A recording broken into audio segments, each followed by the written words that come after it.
Putri Presiden keempat Republik Indonesia Abdurrahman Wahid, yaitu Yeni Wahid Saudara, mendatangi kediaman Ketua Umum Partai Gerindra Prabowo Subianto. Sejumlah isu politik pun turut dibahas oleh keduanya. Meski sudah menjalin komunikasi politik dengan Prabowo, Yeni mengaku masih akan ke makam Gus Dur untuk mendapatkan petunjuk spiritual sebelum memberikan dukungannya secara resmi. Yeni juga meminta Prabowo agar memilih sosok dari kalangan anak muda untuk mendampingi dirinya di Pilpres 2024. Bagi kami Pak Prabowo ini top list, ya. Jadi prioritas paling utama karena ada kesamaan visi. Jadi secara rasional itu mungkin kita sudah bisa punya kesamaan. Tinggal menapaki mekanisme spiritual dulu. Jadi kita harapkan Pak Prabowo, siapapun cawapres yang dipilih bisa mewakili anak muda. Cocok nggak Mas Bowo? Cocok nggak Mas Bowo? Cocok. Iya. Kriteria dulu, perkara nanti garis tangannya siapa yang jadi itu lain urusan. Kriteria dulu bahwa harus mewakili anak muda. Gibran muda, banyak yang muda. Kalian ada yang daftar? Oke. Terima kasih. Ridwan Kamil, oke. Putri Presiden keempat Republik Indonesia, yaitu Yeni Wahid ini pun menyinggung soal bakal cawapresnya Prabowo. Yeni meminta agar pendamping Prabowo Subianto ini berasal dari kalangan muda, saudara. Kita bahas soal pertemuan ini dengan juru bicara tim pemenangan Prabowo, Bang Wihadi Wiyanto yang telah bergabung bersama kami di Kompas Malam. Salam sehat, Mas Wihadi. Sehat selalu. Ya, Mas. Mas, bisa diceritain dulu nggak detail bagaimana tadi pertemuan antara Prabowo dan juga Yeni Wahid? Siapa yang mengundang siapa nih? Jadi memang ini kan hubungan Pak Prabowo dengan keluarga Gus Dur, dan tentunya di situ ada Bu Sinta dan juga Mbak Yeni, itu kan sebenarnya sudah cukup dekat dan sudah cukup lama. Jadi saya kira hubungan itu kan tetap berjalin. Kemarin juga ada beberapa kali kesempatan kita bertemu antara Pak Prabowo dengan Mbak Yeni, dan hari ini, sore ini tadi, akhirnya Mbak Yeni dengan Bu Sinta datang ke Kertanegara, ke tempat Pak Prabowo dan bertemu. Jadi saya kira pertemuan ini ya memang suatu pertemuan yang memang pertemuan teman lama lah, sahabat lama yang memang berbicara mengenai masalah kebangsaan dan juga kedepannya untuk Indonesia ini. Jadi berarti optimistis ya Gerindra kalau Mbak Yeni Wahid ini akan memberikan dukungannya kepada Prabowo pada Pilpres mendatang?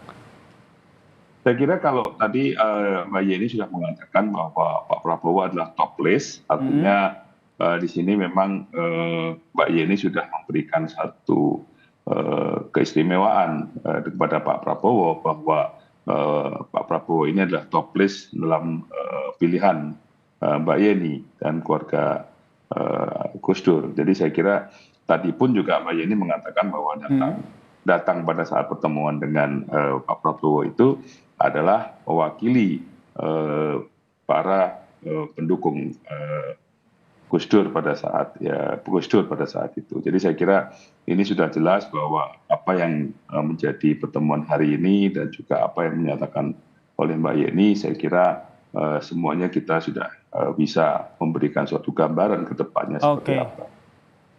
Berarti ini kalau seandainya sudah dapatkan sinyal kuat terkait dengan dukungannya terhadap Prabowo, ini berarti 3 nama cawapres yang tadi disampaikan oleh Yeni juga berarti itu juga jadi bahan pertimbangan Prabowo?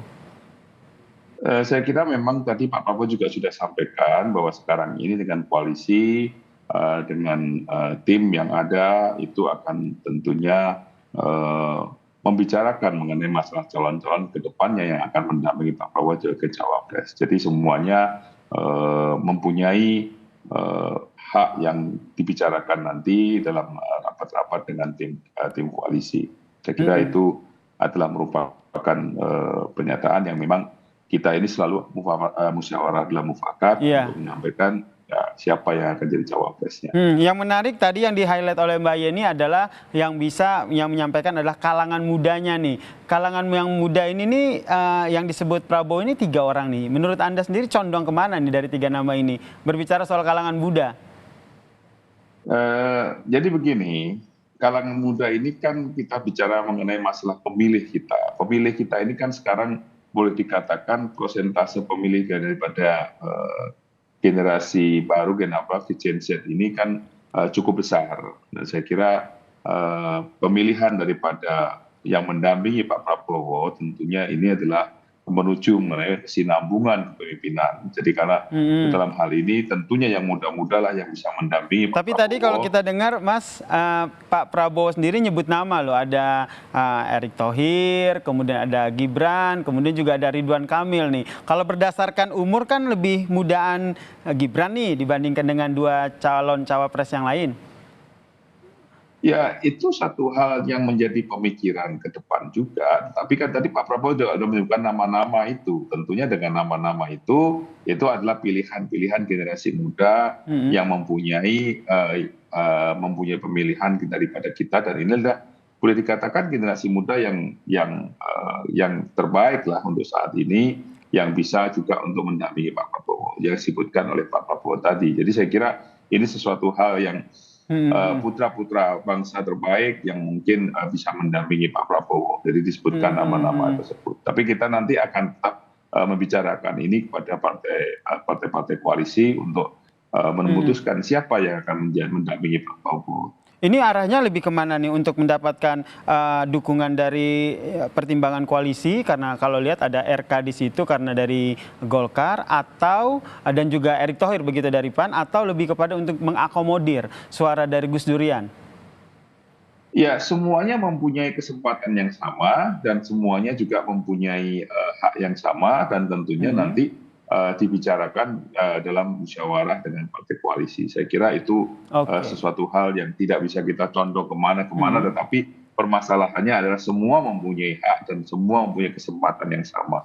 Semua mempunyai kesempatan yang sama, baik Erick Thohir yang diusung oleh PAN, kemudian RK yang mewakili Golkar dan juga Gibran ya, begitu ya. Berarti sudah bulat ya, 3 nama ini yang nantinya akan dipilih salah satunya oleh Prabowo untuk menjadi bacawa presnya. Mungkin ini yang bisa dikelirkan dulu, Mas.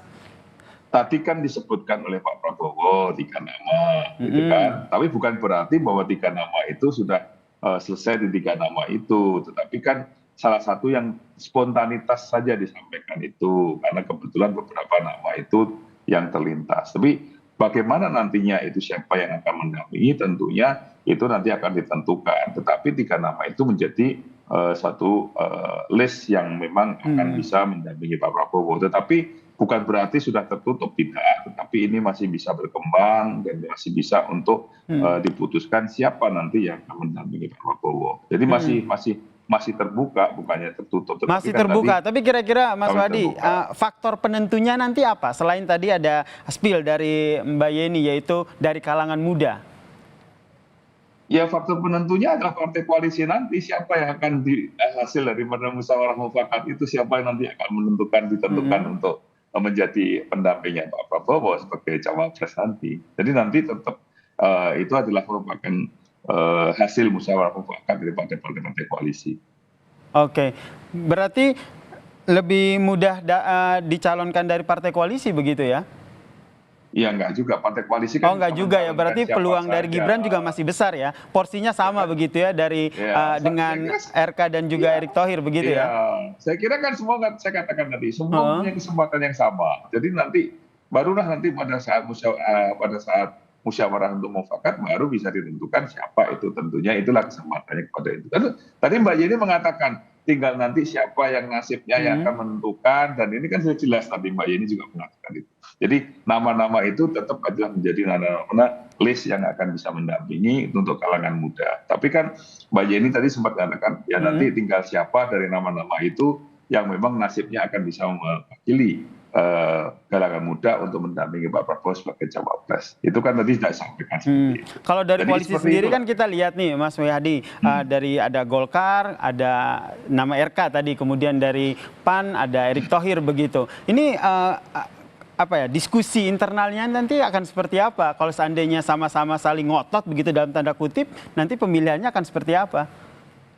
Ya tentunya kita ini mempunyai